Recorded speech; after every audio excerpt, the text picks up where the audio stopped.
सुनो बेटे, माँ बाप पर चीख कर, दरवाजे पटक कर और दिल तोड़कर खानदान नहीं बसाया जाता। ठीक है, अगर चाहूं तो पैसा छोड़ दो, जो कारोबार है वो भी छोड़ दो। जरूरत पड़ी तो मैं सड़क पर मोजे बेच लूंगा।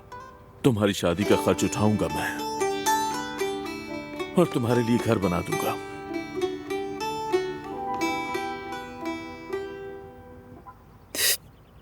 पता नहीं क्या बात कर रहा है उससे। अल्लाह मुझे सब्र दे, ये लड़की को अपनी तरह पागल ही ना कर दे कहीं।